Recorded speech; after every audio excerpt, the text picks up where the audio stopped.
Hey guys, Paradoxio here. Welcome back to a brand new computer science video, everyone. Today we'll be talking about the binary numbering system. Now, before we get started, I wanted to mention that in my channel, I am starting to transition more away from just plain old programming tutorials towards a lot of other stuff within computer science, like binary numbering systems, for an example, and other numbering systems to come later on, data structures, algorithms, etc. So, this is something I always wanted to do with my channel, especially as I know a few of you are wanting to pursue a degree in computer science, or maybe actively doing so at the moment. So I want to deliver some content to you guys that may help you out with that. Starting with some very core computer science concepts that we all need to know, such as the binary numbering system. So, feel free to sit back, relax, get a drink, and enjoy the video. Oh, and if you are watching this video because you are taking a college class where binary is a concept that is heavily talked about, feel free to also take some notes from this video as well. You may pause at any moment you like. Anyways, let's go ahead and move forward with the binary numbering system, otherwise known as base 2. Firstly, what the heck is binary? Well, binary is the language that computers speak. So, you and I as humans, we speak English.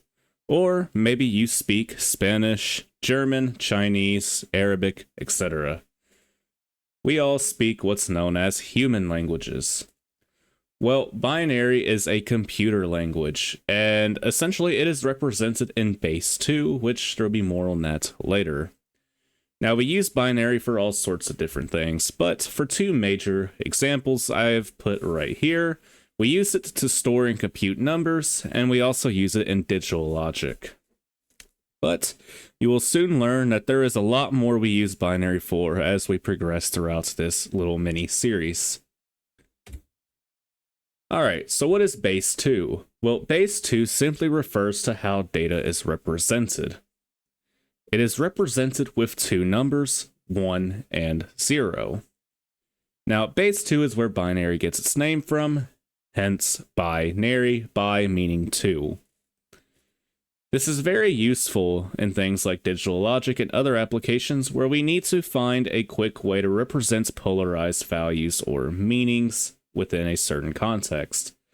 For an example, take on or off, true or false, yes or no. Those are all polar opposite values. Can you think of some other polar opposite values or meanings? Well, maybe you can. For an example, hot and cold is considered a polar opposite meaning. Same thing with high and low, and soft and hard, all kinds of different things. Those are exact opposites of each other. Well, we can represent that in binary. And for an example, we have 1 meaning on, true, or yes, while a 0 is meaning off, false, and no. And of course, any other opposites that you may be able to find.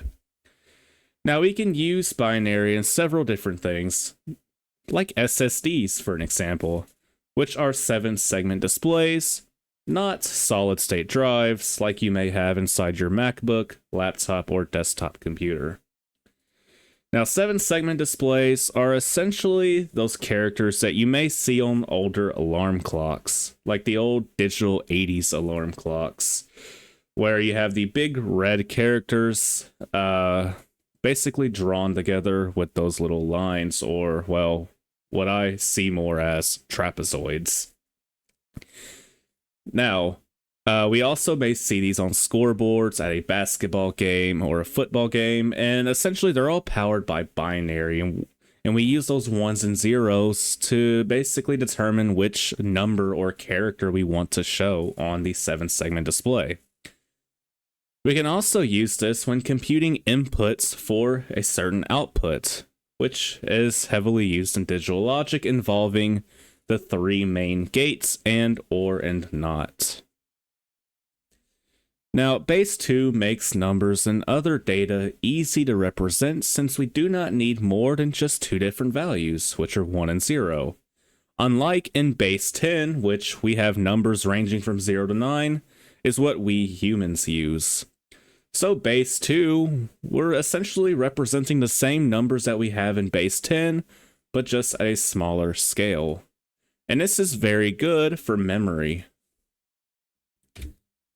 Now let's talk about bits, nibbles, and bytes. Now, I don't know about you, but I feel like the person who came up with the terminology was probably starving. Because, come on, bits, nibbles, and bytes, what are we, eating some food now? Anyways, a bit is just a singular 1 or 0 that can be by itself or part of a larger piece of data. A nibble, on the other hand, is 4 bits put together. An example of a nibble can be 1011. A byte is 8 bits put together, or 2 nibbles put together. And an example of a byte is a 00110011. And now we start to have things like kilobytes, megabytes, gigabytes, terabytes, and petabytes, and all kinds of stuff. Those all basically determine or show how many bits are present there in binary. All of these are also called words. So when we have 4 bits here, this is called a 4-bit word and a nibble. And right here, this is called a byte or an 8-bit word. Now, fun fact, in some programming languages like C++, C#, Java, etc., the data type we use for numbers like integer, double, decimal, float, long, etc. are all different based on how many bits they have. The more bits, the larger number we can ultimately represent. Now, typically, we use a lot of 32-bit numbers, and this is because they're suitable for most numbers ranging from negative 2.1 billion to positive 2.1 billion. Now, we can also have 64 bits, which, if I'm not mistaken, is a long in a language like C# or Java. And this can help with more accurate results from computation, and it can also help us avoid something called overflow, which basically, if you're curious what overflow means whenever you encounter it on a calculator, it means that the number we are trying to compute is simply too large to put inside of a single 8-bit word or a 16-bit word, a 32-bit word, etc. And you'll see what I mean within the next few slides.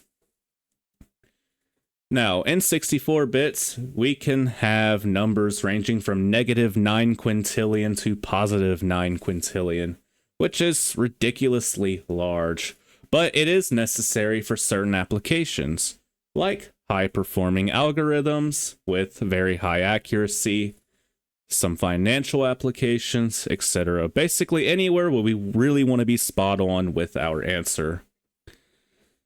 Now, whenever we are working with floating point numbers, which, by the way, will be having its own separate video in the future, basically we have a certain amount of bits reserved for precision, and the amount of bits will affect that precision and ultimately how accurate our answer or return value may be. Now, speaking about overflow earlier, let's talk about how big numbers can get.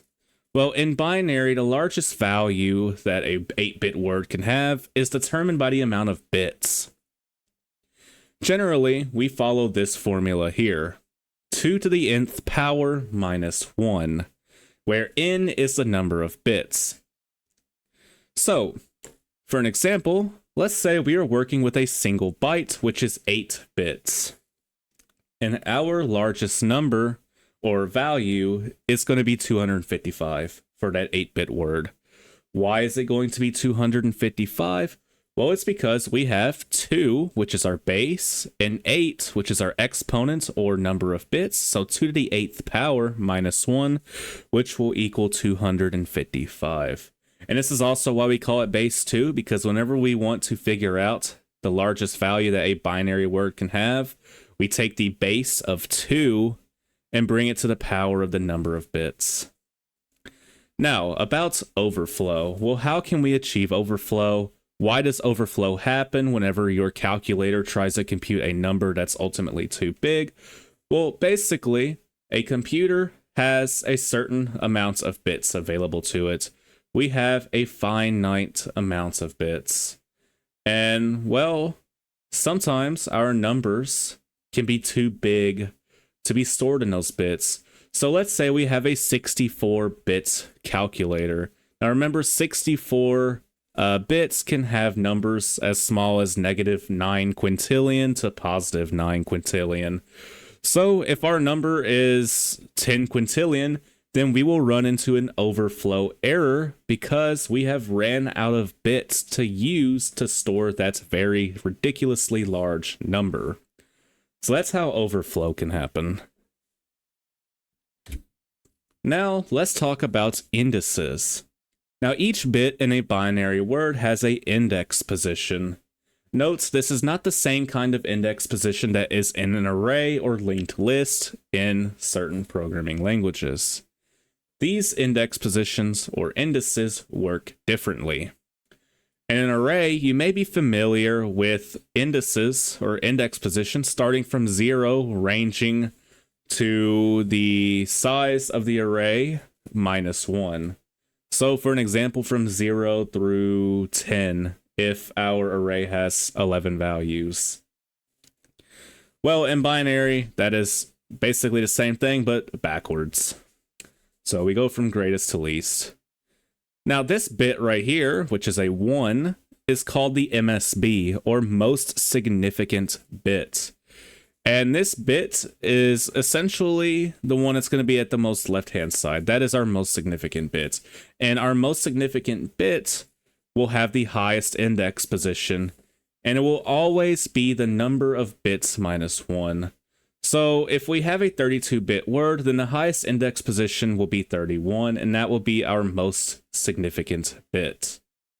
Now, our most significant bit will also contain the highest or largest value that's part of our 8-bit word if it is a 1 and not a 0.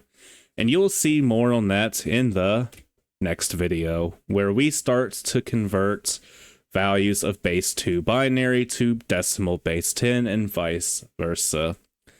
If you have enjoyed this quick little educational video, be sure to leave a like, comment, subscribe, and basically do all that. It really supports me, and it helps me push out more of these videos, and it lets me know that you guys are enjoying them. Also, don't forget to join my Discord server, link will be in the description, and sign up for a free account on houseofcode.xyz, where you guys can share very many different code projects and more. But with that all out of the way, you guys have a wonderful night. Bye-bye.